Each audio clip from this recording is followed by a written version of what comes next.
All right, so title's pretty simple there.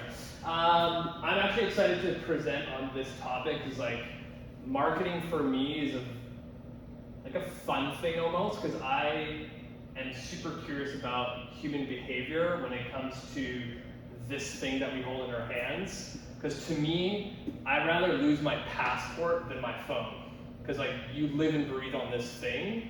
And when I start thinking about that kind of behavior, then it becomes really crucial for any business, entrepreneur, contractors like yourselves to optimize this as much as possible so your business increases.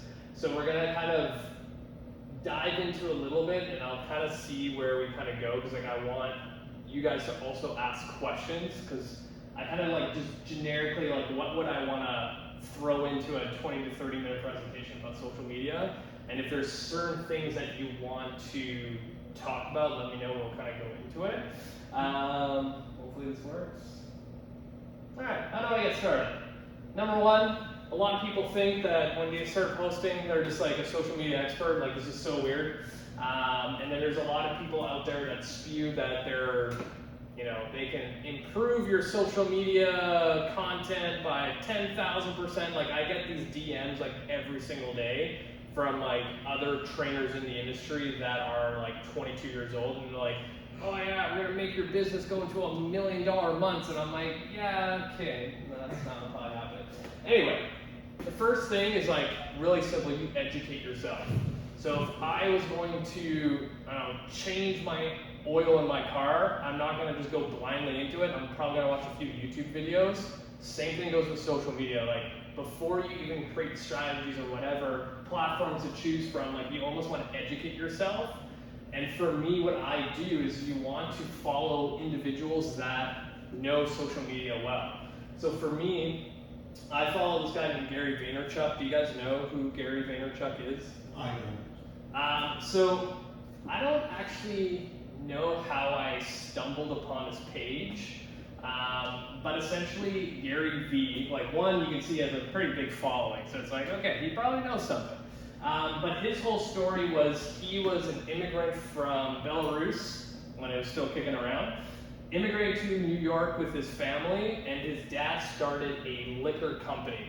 His dad was also a pretty smart entrepreneur and got his like liquor discount depot type of business up to, I think, a $3 million business within like their first year of immigrating to America. When Gary started working for his dad, he was like, you know what, people collect wine. It'd be kind of a smart idea to sell wine in our liquor store. And his dad was like, yeah, sure. And then Gary realized that the internet was going to be a big thing. And he was like, you know what, I think we should sell wine on the internet. And his dad was like, you're a fucking idiot. You have no idea if that's going to work. A couple of years go by, they finally start selling wine, and they were the first liquor store in America to sell wine online.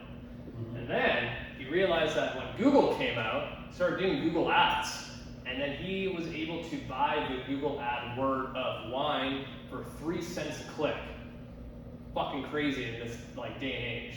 Like bare minimum now to do any kind of Google ad to make it somewhat worth your business is at least $1,000 a month.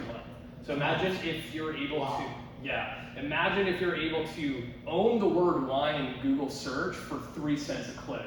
Like ridiculous. And that's something else that we'll kind of cover is like finding trends in social media and trying to adopt to it really quickly because it changes so fast. And if you don't jump on that opportunity, then you're kind of left in the dust. But anyway, when he kind of implemented a website, selling wine online, and Google Ads, he took his dad's $3 million business a year to $33 million a year in 3 years. Like, wow. Ridiculous. And then he realized that something called YouTube came about. He was like, you know what? I'm going to film myself drinking wine and just rate the bottles of wine. Started doing that every single day on YouTube, and eventually he got discovered by, I think, Jay Leno, and he went on the show, and then his business exploded. He started jumping on any kind of social media trend after that kind of debut of YouTube, and realized that, hey, people watch anything all the time. So like the analogy I always give is like, why is the Kardashian show so popular? It's it's about nothing. It's about people that don't really contribute to society, but for some reason, like, everybody watches it. So that's like one of the pain points for a lot of people getting into social media. They're like, oh, I don't really know what to say, no one's gonna care. But it's like, there's people out there that's gonna care, especially if like people will watch reality shows like that. But once you start understanding people like Gary Vee, when he sees trends through different social media platforms and you can apply it to your own business, then it's going to kind of elevate your game a little bit. So I highly recommend you definitely follow Gary Vee because he's kind of at the forefront of everything. Like I heard of, do you guys know what ChatGPT is? So it's like an AI technology where like you can be like, hey, write me an essay about naturopathic medicine, and it'll spit out an entire article for you. So I knew about ChatGPT about 7 months ago because of Gary, and only now it's a big thing that almost everybody knows. So imagine if like the next new platform you knew 7 months ago before everybody else, and you start posting shit on there, you get a lot more reach on it. But that's another. Is it an auto-generated text? Yeah, AI. I just recently saw that. Imagine if you knew about that before. I didn't know that, and surprisingly, I was some renovation on my own website because I made my website, and there was a button there and said that suggested text. I just click on that, and it suggested me something like 10, 15 different huge texts about, out of nowhere, about natural medicine. Very, very well description, very well written, perfect. I said, wow, it's great. So like something like ChatGPT is really interesting to me because now someone who has a job as a copywriter, you're obsolete. Yes. So like think about the New York Times. They can be like, F it, we can fire like 100 of our writers because we just have to have one person be like, I don't know, mass shooting in whatever, done. They'll pull out all the information. And it's only now where it is. Imagine 2 years from now where that AI technology is going to be like. Yes. We need to jump on it. So how do you get started? The first thing is you post daily. That's probably the biggest pain point for so many people is like, I have to post every single day and I don't really know what I'm going to post about. And that's something that we can also chat about because there's so many things that we can talk about in fitness, in health, but you don't really think about it in a way of marketing. Because if I ask you, Dr. BJ, why is naturopathic medicine different, or why is it different than like traditional medicine? You could talk about that for like an hour. So imagine if you just put your camera on you and you were just blabbing away for an hour, and then cut those into 1 minute segments. You have 60 posts done. 60 posts done. Like you don't have to work hard, you have to work smart, right? But a lot of times too, when businesses look at social media, they don't think it's worth it, and time again, it's proven them wrong. But when they want some like tangible thing, you go into like what I think is sales. So for me, I always ask the question, how many people did you talk to today? I've brought this up so many times, because if the number is 0, you're gonna get 0 back in your business. But if you talk to 5 people every single day over a course of a month, you now have more opportunities to sell to other people. Even if your sales technique is to give as much value as possible, that by the 7th conversation with the same person, you're like, hey, by the way, I do this, this, and this. I think that's going to help you. Would you want to try it? They're most likely going to say yes.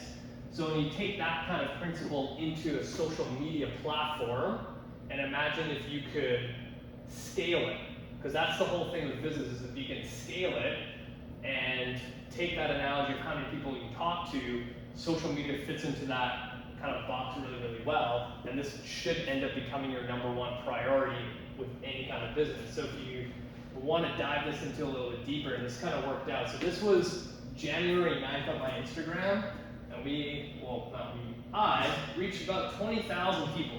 Since December 11th to January 9th, almost a month. So like 20,000 people is a lot of people. Yeah. Freaking awesome. Compared to like, I posted once on January 7th, and I haven't posted until today.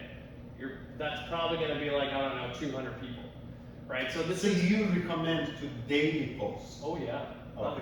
Okay. And we'll kind of dive into this a little bit more because 20,000 seems like a lot. You're like, holy shit, that's awesome. You're probably like selling like crazy, but that's further from the truth. And this is why a lot of companies and people getting into social media, they don't see the payoff if they don't see the revenue go up right away. Mm-hmm. Like it just takes time. And I'm also going to bring up a couple other things to elaborate on that. But the other thing I want to show you now, this is January 22nd. Now I'm at 25,000. What happened? I don't know. That's an algorithm. Like this shit happens. But what's interesting is like you look in December, it's kind of like meh, and then out of nowhere it comes up, saw a drop, comes back up, saw a huge drop, and comes back up. But the interesting thing is look at the non-followers. Yeah. That is Yeah. amazing. Yeah. Because it shows that when there are your followers, that's okay. That's very predictable. Yeah. That people who follow you, but those white lines, that's something that For sure.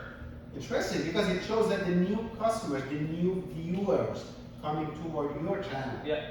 So the other thing too is like Instagram has a really powerful like analytics. So this is awesome and it's free. You don't have to like buy an app plugin or anything like that. So at least once a month you should also be checking this kind of stuff.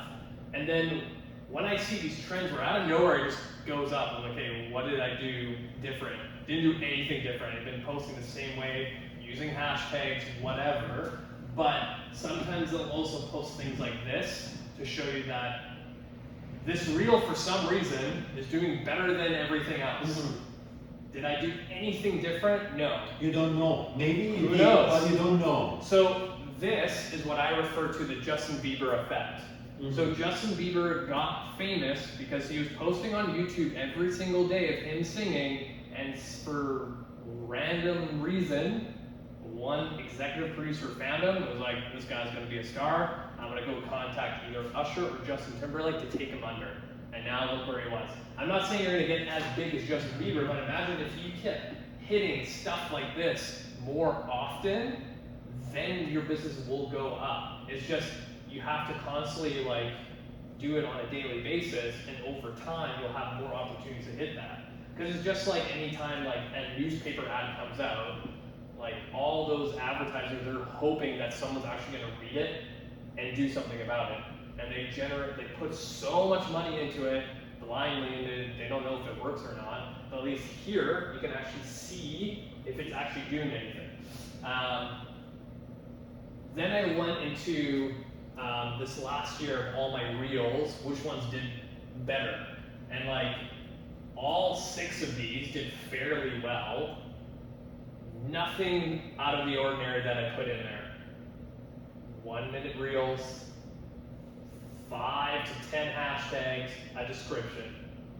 Nothing out of the ordinary. It just randomly does that, right? But you're just hoping that it's going to happen more often. And sometimes like people will go viral overnight. And actually the one thing I forgot to put in here was one trainer that I know that started a company called Girls Gone Strong. She posted a photo of her non-after body and it just went viral.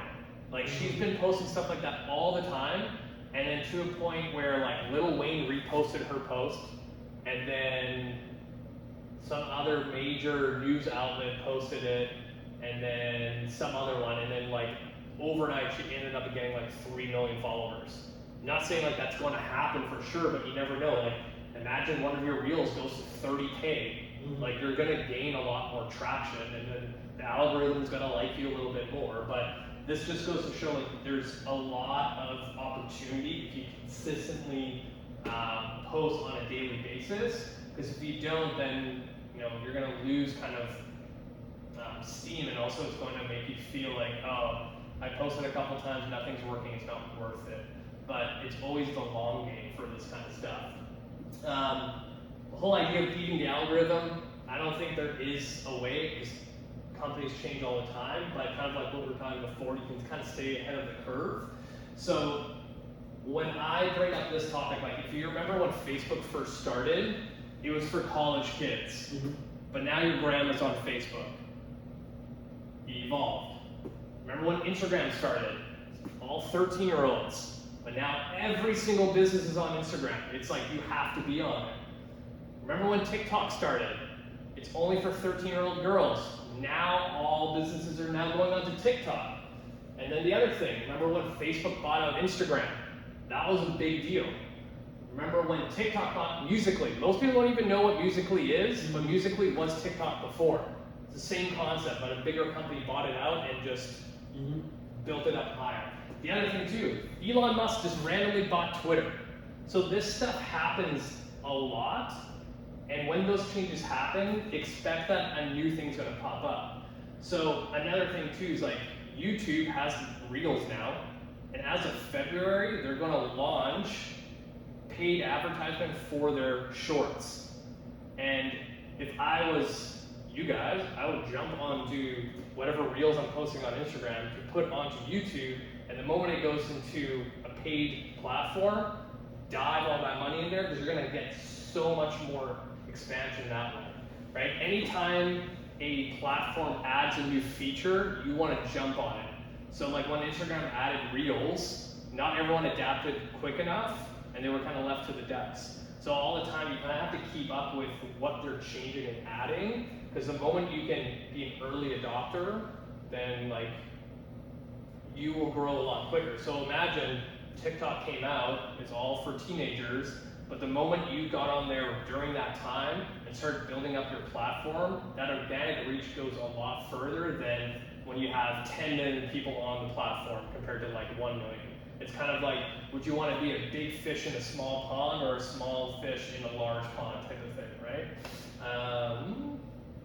Anyway, I'm kind of chatting about ChatGPT, but that's another thing that I wouldn't be surprised where this will end up integrating into social media platforms. So it's like something to play around with and see how it goes, because that could be the next big thing. Who knows? It could be terrible. Because like Gary Vee, he's always looking at the new thing and he would jump on it. So like Snapchat used to be a really big platform until Facebook bought Instagram and got Instagram to start copying Snapchat, right? So now you look at YouTube creating shorts as their reels or to compete with TikTok, like it's just a matter of time, and then who knows when's the next big thing. But yeah, Gary Vee once started putting all of his time and effort into something called Clubhouse, which was going to be a social media platform for podcasters only. It had a huge increase of people, and out of nowhere it kind of just fell to the ashes. It sometimes happens. But the other thing too is like with all of these different platforms, you should almost try to get on top of all of them, and not saying that you should start posting on every single one, but like if your main thing is Instagram and you're already doing like vertical videos for Reels, you can take that to TikTok, you can take that to Instagram, you can take that to Twitter, you can take that wherever. But the nice thing is like once you have a following in each platform, if for whatever reason someone like Elon Musk decides to buy TikTok and changes it completely, at least you have other platforms to stay on. But who knows what's going to happen in like a year from now. Any questions so far? Do you remember what was before Facebook? There was something before. MySpace. Yeah. No. What? Much more important, much more famous than MySpace. Everyone was on that platform. And that platform right now is on ashes. What? Have you ever heard about Orkut? No. O-R-K-U-T. That's exactly what Facebook copied from. So those people who started the Facebook, they saw the Orkut. Orkut was crazy. I'm not sure about Canada. I don't know why it's here. But right now that platform is on ashes. Because Facebook purchased that. Yeah. Done. Yep. Yep. It changes all the time. So kind of like what I was saying, try to be consistent on multiple platforms, because you never know if one will go viral. It's kind of like you're investing in a diverse portfolio. One stock might do better than the other, and then it's out of nowhere the other stock just goes up like crazy. Reuse content, like I was saying, use new features when they come out, like I was saying, and The other huge one is figure out what you're good at. Yeah. Some people are terrible at video, and that's a skill to develop, but maybe you're really good at writing. Maybe you're really good at speaking. So maybe you start blogging every single day. Like if you start looking into like Google's algorithm, when you search up a topic, if you have a blog that has, I think it was like 5,000 to 8,000 words with multiple photos and multiple videos that are also linked to YouTube, your searchability goes up. So sometimes it's like you could reuse whatever caption you had for a post, utilize that video, you put it on YouTube, and now you take all that information and put it onto a blog, like a platform like Medium. Medium is like a social media platform for bloggers. That's going to go up. And what's funny is like I used to blog all the time, and I have one article on there about deadlifting, and it's like probably 10,000 words because I keep adding to it.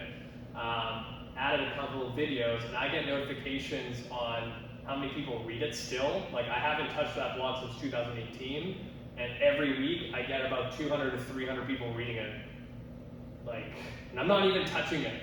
So sometimes it's like, yeah, you could start your own blog on your own website, but now you have to figure out all the back end stuff on SEO and all that. But if there's a platform for bloggers, a platform for podcasters, whatever, like you'd want to double down on that. But figuring out what you're really good at and what you're comfortable at, and then tripling down on that, and then also building up your skills to be on video, whatever other thing you want to do is also going to help.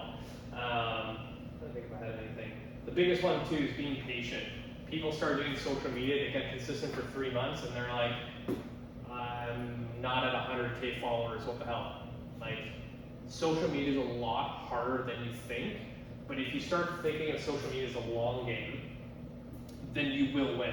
Because you're competing against other people that want to do it, and then when they start seeing the same thing that you see where you're not getting as many followers, likes, DMs, whatever, they get discouraged and they stop. But imagine if you kept going, you're gonna outbeat the crowd, right? So for me, I've been podcasting for 5 years. When you start looking at podcasts in the fitness category and you actually look at their episodes, they're not consistent and they're not new. So if someone stumbled upon a podcast and they're like, oh, their last episode was 2017, they're gonna go back to whatever their search is for something else, right? So it's all about the long game. So for me, like personally for my podcast, like I want to have it for like 20 plus years. So imagine how podcasting is going to change. And actually, most recently, Gary Vee was just talking about how most podcasts don't make it past a full year of being consistent. And there was like a huge drop of how many new podcasts has actually started. So now that's a whole new other area where people can actually dive in. And it kind of goes to the same thing. It's like for me, I have a podcast, I film it, I can cut it into bits to put onto Instagram, YouTube, whatever, and now I have the audio strip from it and I have a podcast. I didn't have to do all those things separately because I was just more smart with it. And the nice thing with social media, as it kind of grows, you can grow with it. It's just being patient for it. And I think that's everything I have on this slide. Any questions, thoughts, concerns about social media or anything that I brought up today? I'm curious your thoughts on the ratio of quantity versus quality. Yep. Because like you say, you can take something, cut it up, and Yep. post every day. Not to say that that's not good quality content, but there are times when you would want to spend a lot of time and effort into a video, Sure. put a lot more effort to build up that quality. Do you think there's merit in doing that every once in a while, frequently, or just not at all? I would test it. The nice thing with Instagram or other platforms where they have analytics, say you create one piece of content where it took you 4 days to put together, but it's top notch, the best thing you've ever done. The lighting's perfect, you have a great hook, you have a great title, everything was perfect, along with daily posts. And say you do that over a span of, a month, see what the ratio is, what's your biggest payoff. And that's the other thing too, is in social media, you don't know really what works until you try it. Because like there's people out there that try to figure out the algorithm, and they can literally have one video with 3 different titles, and they'll repost it throughout the month, and just because they changed the title just a bit, it somehow went up a little bit further. Even like when you do Facebook ads, Instagram ads, like just changing the text for some reason will sometimes go up, and that's where they call like A/B testing in any kind of ad, because you don't know what's going to work, what's not, right? So it's something to play around with. In my head, it's like if I have someone constantly scrolling, because everyone does that, like through whatever feed they're on, and they see me post 3 times a day, and I'm constantly in their feed, even if they just like see like, oh, that's Raph, boom, that's Raph again, boom, and they just go on with their day, the moment they start thinking like, my shoulder hurts, who do I know that's good at training, they're gonna think of me right away. Compared to like, I'm gonna do, I don't know, 5 posts in a month that are really, really high quality that may not be seen by that person, right? But also like the tracking of like how long are they actually looking at that video is another like deep dive that people need to get into. But all the stuff that we kind of talked about today takes a shit ton of time. And that's where people like, it's not worth it. It's kind of like fitness, like people expect that after 3 months they're gonna be shredded. But you're like, it takes a lot longer to actually do that, and you have to sacrifice a lot. And the moment they realize that, they're like, no, I don't think it's worth it, right? So it's like, how do you stand outside from the crowd? It's like consistency, be patient, and try things. Like, yeah, like higher quality content could be the reason that you can go further into the algorithm. So you have to like do it for 3 months straight, see if that's the difference. Or you go, I'm gonna try to post multiple times a day, maybe even go down the pathway, see if there's analytics of where non-followers are actually looking at my stuff. And YouTube has that. It will show you literally times a day where most people are watching your stuff. And then you start scheduling it out during that time to see if your things increase, right? And then even now with TikTok or Reels or YouTube Shorts, music is the biggest thing. So now it's like you also have to take time to figure out what song is trending and not just suggested to make it easy for yourself to kind of get through the crowd. But yeah, there's a lot. There's like no right answer, because if you go on YouTube and you search up like, how do I build my social media following, there's gonna be thousands of different ways of doing it, right? So it's like, you just have to like experiment almost and see what works. Because like sometimes you'll post something random that you think is stupid, and you just get a shit ton of stuff. Now there's like things that you can definitely go viral. It's like if you're like shirtless and you do workouts, or if you're a 22-year-old girl in a bikini working out on Instagram, like yeah, like you're gonna get more stuff. But you might as well start an OnlyFans account. Like I don't know. Like it really depends. Like I don't really care if that's your strategy. It's just like you have to play around with all that kind of stuff. Any other questions? Yeah. We good? I was gonna ask what time of day you should post, but Again, like in a perfect world, if I had more time, I would every single day dedicate like 2 hours of my time to see the most optimal time to post, see where people are posting. Because like if I know that 80% of my following is from Russia, I'm gonna start putting Russian like words in my posts, right? Like it's like little things like that. It's like you also have to know your audience, but at the same time, like that's why people hire social media managers for their company full time, because it's a full-time job. But then you can also follow other accounts that give you the cliff notes of everything you need to know, just taking the time to do it.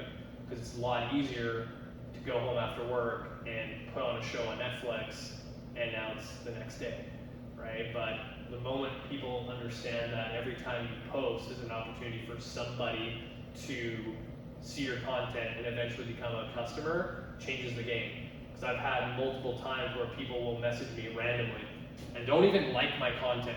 Like they don't actually like double tap or anything or make a comment and be like, hey, I've been following you for like 3 years. I think it's time I book in with you. Or like, do you do online training? Do you do online Kinstretch? It just like randomly happens. But the biggest thing is like consistency, because that's like anything in life. Like if you want something that's worthwhile, it takes a lot of work. Yeah. Anything else? All right, I think we can wrap it up. Bye-bye.